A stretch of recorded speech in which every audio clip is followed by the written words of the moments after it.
Hello, and how are you? Welcome to our session today on government opportunities for persons with disability in Kenya. And if you're new here, my name is Veni Barawa, and this is Medic Academy, where we discuss issues around health, not in particular, but it covers all sectors. And if you'd like to hear more about our content and what we teach, remember to subscribe. Remember to click also on the notification button so that you can be notified when we post our next class. So if you're in Kenya and you live with a person with disability, this class is for you because we are going to exhaust on the possible opportunities that persons with disability enjoy as they live in Kenya. So what are these opportunities that persons with disability in Kenya tends to enjoy? I will not be in a particular order, but I will highlight one by one. So starting with the first one, where we talk about education opportunities, the Kenyan government has put it in such a way that each person with a disability in Kenya has a right to access education opportunities at all levels. That is the early education level, primary level, secondary, tertiary, and any other opportunities that may need education or the person might need to further their education status. The other aspect that the government has looked into is availability of grants and financial assistance. However, to access the grants and financial assistance, the government provides these opportunities through various councils and organizations. For example, the first opportunity is through the National Council for Persons with Disability. The council is customed with the role to provide assistive devices for persons who live with disability, and they're also supposed to register and issue identification numbers for persons who've been assessed and determined their level of disabilities. Then the other part is the National Safely Net Program, NSNP. What this program does, it provides fund support to caregivers in Kenya, and that is to persons who have disability but is on the severe part or the part where they cannot do anything for themselves.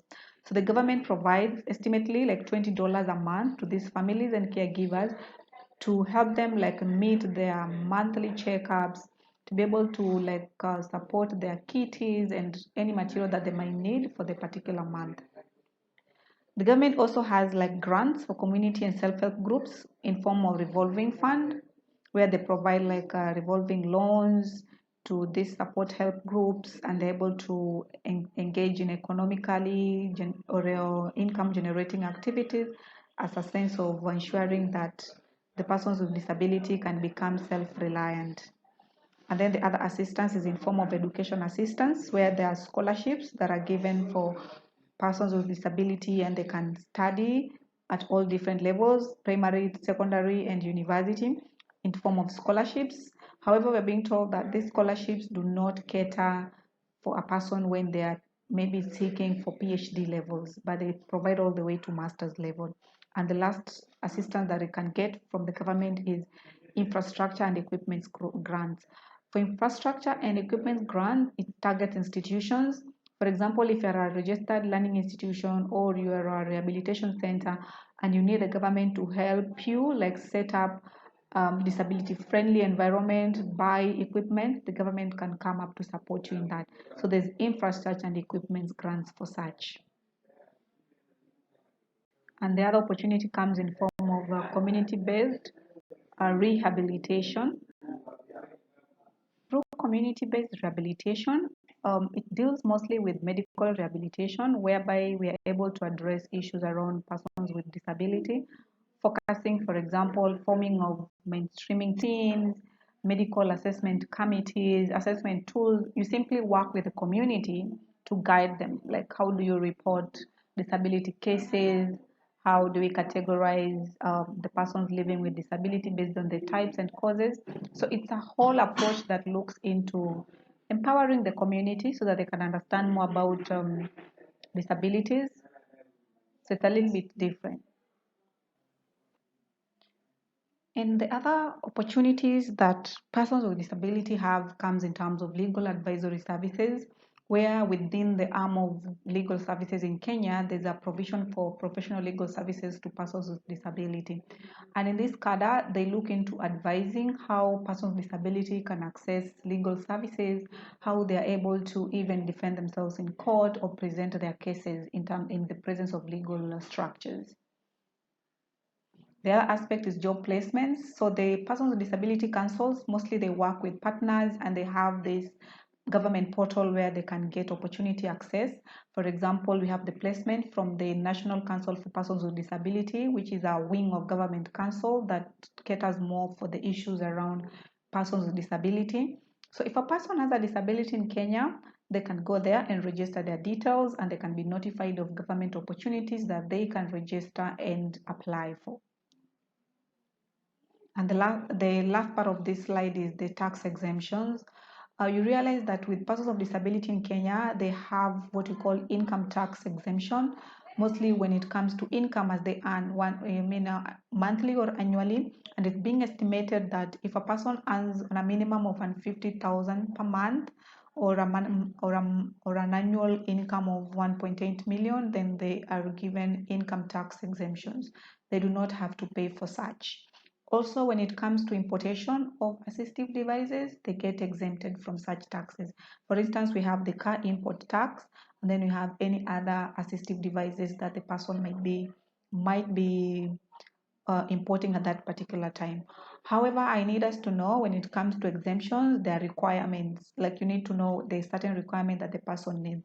And you can't miss out on those requirements when it comes to your identity number or registration number with the National Council for Persons with Disabilities.